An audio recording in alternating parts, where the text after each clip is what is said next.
Just out in Japan, these fresh fashion styles all use a new infinitely recyclable textile material.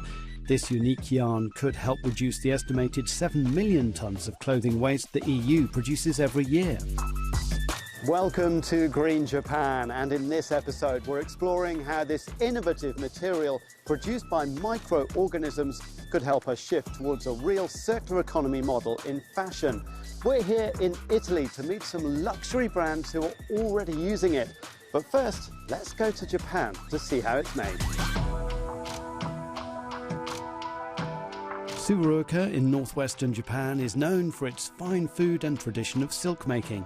Today, it's home to this factory producing a whole new class of cloth. It's called Brewed Protein, and it's made by microorganisms in metal tanks. Japanese scientist Kazuhide Sekiyama spent 20 years perfecting the production process. Brewed Protein は、微生物に植物由来の糖を食べさせて、でその微生物が作るタンパク質、このタンパク質を使って作られた、新しい素材です。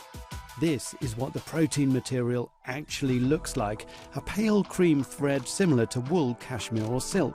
The researchers are finding ways to feed the microbes anything from agricultural waste to discarded clothing. Mr. Sekiyama explains the process. 目的のタンパク質を微生物がたくさん作ってくれますので、それを抽出、生成する。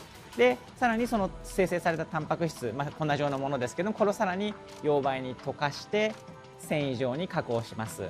で、そうすると最終的にはこういった連続繊維として取れてきますので、この繊維をアパレルであったりですとか、さまざまな産業分野で使えるような形に加工していきます。In Europe, a traditional Italian textile mill is already using the brewed protein material. Zegna Barufa Lane Borgosesia is best known for its fine merino wool. And now they're producing a new yarn using 70% wool and 30% brewed protein.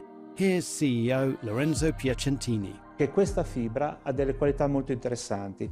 Ha un tocco molto soffice, un aspetto lucido che ricorda la seta e in generale delle caratteristiche simili al cashmere. The company is beginning to commercialize the blended yarn with production of a few thousand kilograms in 2025. Further ahead, they expect double-digit growth because demand is strong. Questa combinazione fra merino wool e brewed protein fiber in realtà risponde a una domanda del mercato e dei consumatori sempre più importante. Avere dei garments che abbiano delle fibre di qualità e fortemente circolari. È una tendenza che è soprattutto forte nelle nuove generazioni e che sarà sicuramente il driver dei prossimi anni. The demand for sustainable solutions means several Japanese fashion brands are already marketing clothes that blend in the microbe-made materials. Here in Europe's fashion hub Milan, the Caring Group, owners of brands like Gucci and Saint Laurent, are also studying how to use it. At their Materials Innovation Lab, director Christian Tubito sees brewed protein adding durability and a sporty feel to coats, scarves and accessories.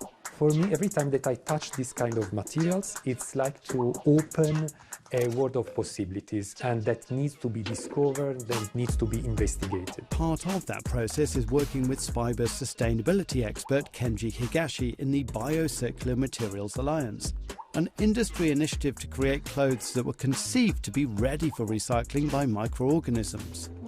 We're trying to figure out how you can design a product using combinations of materials and chemicals that have a way out, have a way to be recycled. Which combinations of fibers can be separated at the end of use? Which dyes are compatible with circularity at the end of use?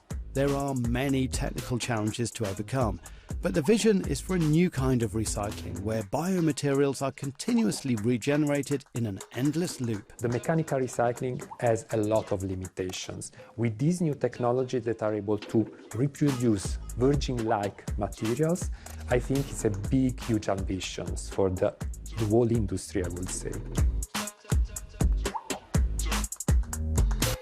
Well, that's all we have time for, but you can read a lot more about the circular economy on Euronews.com.